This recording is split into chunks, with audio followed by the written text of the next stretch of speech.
Au nom du Père et du Fils et du Saint-Esprit. Amen. Grande joie d'être là avec toi en ce vendredi 23 juin. Et chaque vendredi, c'est une journée de jeûne, de prière, d'intercession, de petits sacrifices par amour pour Jésus et aussi pour ceux qui sont dans l'épreuve, dans les souffrances, qui ont le plus besoin de notre prière, de notre encouragement et de notre amour.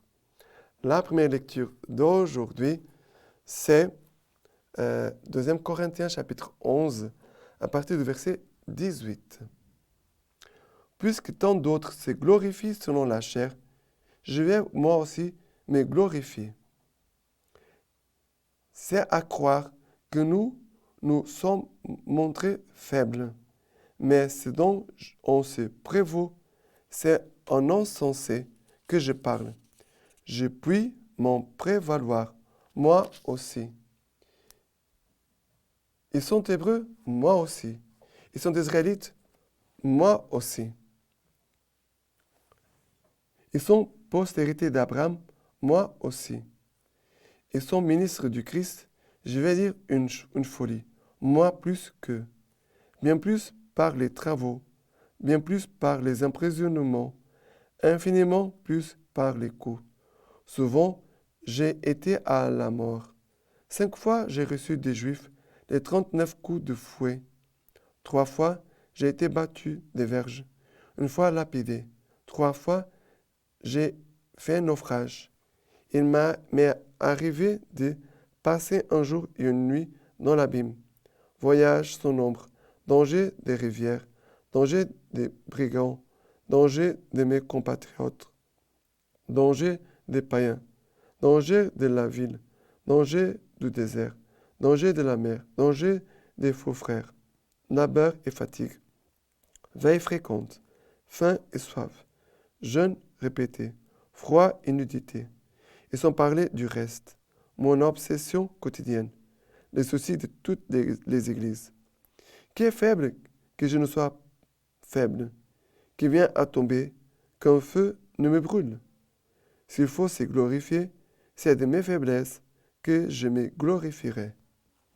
Alors, ici, c'est Saint Paul qui va dire, qu'est-ce qu'il dit?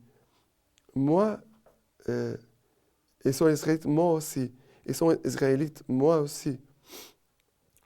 Ils sont de la postérité d'Abraham, moi aussi. Vous savez, Paul est en train de dire, mais par rapport à mes frères juifs, nous sommes le même peuple, nous avons le même sang, nous avons la même race, nous avons reçu le même héritage spirituel. Mais il va dire, j'ai travaillé bien plus. Il dit, bien plus par les travaux, bien plus par les emprisonnements. Et Paul, il est ministre du Christ. Il va dire, la preuve que je suis ministre du Christ, c'est tout ce que j'ai vécu comme épreuve, comme souffrance, par amour pour lui. Paul, il n'est pas en train de dire, je suis un brave homme, je suis très fort, j'ai reçu des coups, des fouets, j'ai été battu, j'ai naufragé, j'ai fait naufrage, j'ai passé faim et soif, des dangers dans le désert, des brigands. Paul n'est pas en train de parler de lui en disant, moi je suis très fort, vous voyez, je suis très bien. Non, Paul, il est en train de dire, voyez que j'aime le Christ. Et c'est cela qu'il est en train de nous transmettre. Voyez que j'aime le Christ. Moi, j'aime le Christ. Et à cause de l'amour que j'ai envers lui, que j'ai tout vécu, toutes ces épreuves, toutes ces souffrances, tous ces dangers. C'est à cause de l'amour pour Jésus, envers Jésus, que j'ai subi telle chose. Si nous regardons ce passage à partir de l'amour, cette déclaration d'amour de Paul pour Jésus, nous voyons vraiment la grandeur de cet amour que Paul a pour Jésus. Et pour cela, il va dire, et j'ai le souci, sans parler du reste, mon obsession quotidienne, les soucis de toutes les églises. Parce qu'il dit, je me consume de zèle pour les églises, pour les chrétiens, pour tous les frères et sœurs. Voilà, la vie de Paul Elle est tout entièrement dévouée au service de l'évangile de Dieu et aussi des frères. Et à la fin, il va dire, qui est faible, que je ne sois faible, qui vient à tomber, qu'un feu ne me brûle. Paul, il dit, s'il faut se glorifier, c'est de mes faiblesses que je me glorifierai. Pourquoi Paul dit cela? Parce que Paul sait très bien que c'est au moment où il est fatigué, sans force, découragé, c'est à ce moment-là que Dieu vient et donne la force. L'Esprit Saint vient et le relève, l'encourage. Et voit vraiment qu'au moment où ils sont le plus petits, plus fragiles, c'est à ce moment-là qu'il touche la force de Dieu en lui. Et pour nous, c'est pareil. Si tu te sens fort, tu ne vas pas toucher la force de Dieu. Mais le jour où tu te sentiras sans force, découragé ou triste, abandonné, à ce moment-là, c'est l'Esprit Saint qui viendra à ton secours. C'est l'Esprit Saint qui va te manifester l'amour de Christ et va te donner la force. Voilà la première lecture d'aujourd'hui. Deuxième lecture, le psaume d'aujourd'hui, c'est le psaume 34. Le psaume 34, à partir du verset 2. Je bénirai le Seigneur en tout temps, sa louange sans cesse en ma bouche. Dans le Seigneur, mon âme se loue. Qu'ils écoutent les humbles, qu'ils jubilent. Magnifiez avec moi le Seigneur. Exaltons ensemble son nom. Je cherche le Seigneur, il me répond. Et de toutes mes frayeurs, me délivre. Qui regarde vers lui, resplendira. Et sur son visage, point de honte. Un pauvre a crié, le Seigneur écoute. Et de toutes ses angoisses, il le sauve. Alors, ici, nous voyons vraiment le point essentiel. Qui regarde vers lui resplendira. Et sur son visage, point de honte. Qui regarde envers lui resplendira. Le Seigneur veut nous faire, veut que nous soyons centrés, tournés vers le Christ, dans la contemplation, dans l'adoration. Qui regarde vers lui resplendira. Le Seigneur va manifester qu'il est en train d'agir en nous. Et qu'il est en nous. Parce que lui est toujours caché en nous. Là où tu vas, Jésus va aussi en toi. Il est en toi. On ne doit pas oublier cela. D'accord? C'est pour cela que faire du mal aux frères et sœurs, c'est grave. Parce que c'est comme si nous, on le faisait au Christ lui-même. Pour cela, Jésus va dire, ce que vous aurez fait au plus petit de mes frères, c'est moi. Vous l'aurez fait. D'accord? Et maintenant, l'évangile, c'est Matthieu chapitre 6, à partir du verset 19. Ne vous amassez point de trésors sur la terre, où la mythe et les vers consument, où les voleurs percent et cambriolent. Mais amassez-vous des trésors dans le ciel. Là, point de mythe, ni de vers qui consument, point de voleurs qui perforent et cambriolent. Car où est ton trésor, là sera aussi ton cœur. La lampe du corps, c'est l'œil.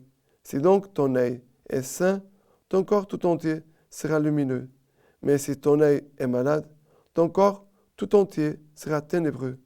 Si donc la lumière qui est en toi est ténèbre, quelle ténèbre? Alors ici, Jésus invite à garder, à amasser vos trésors dans les ciels.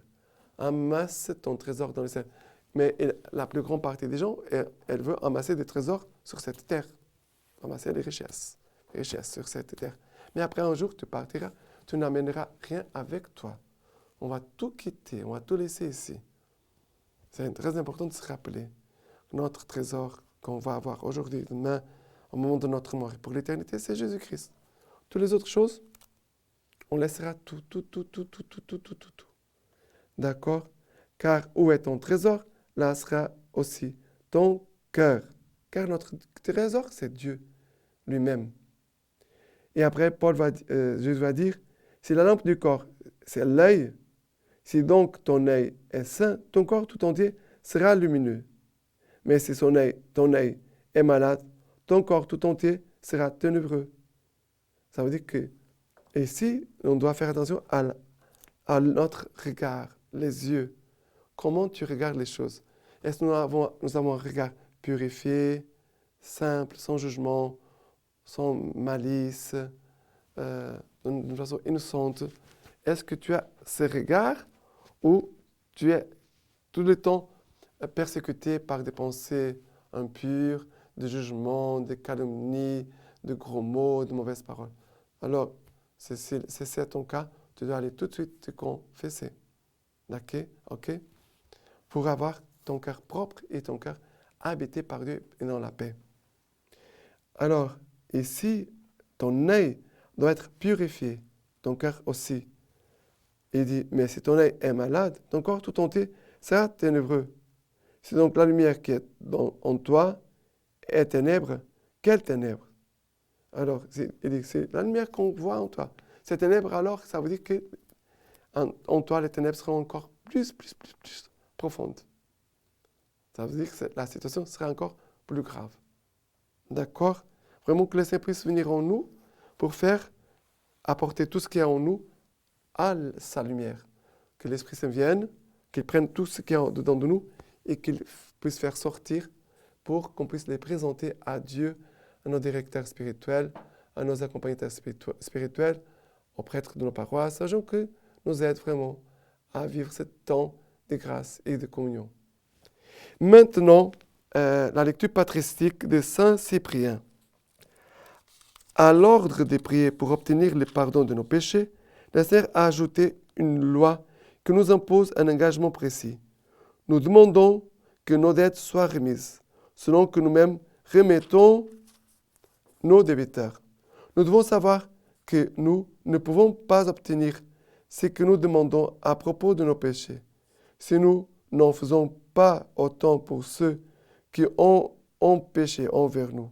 C'est pourquoi le Christ dit ailleurs, c'est la mesure dont vous vous servirez que servira de mesure pour vous. Et la mesure qui, après avoir été libérée de toute sa dette, ne voulut pas à son tour remettre celle de son compagnon de service et jeter en prison.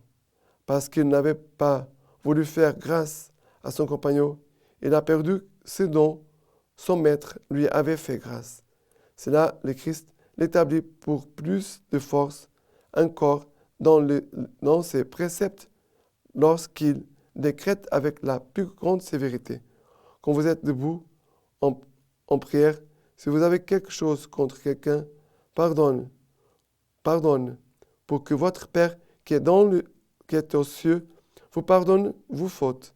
Mais si vous ne pardonnez pas, votre Père qui est aux cieux ne vous pardonnera pas non plus vos fautes. Tu n'auras aucune excuse de jour du jugement, car tu seras brisé selon ta sentence, et ce que tu auras fait à autrui, tu le subiras toi-même.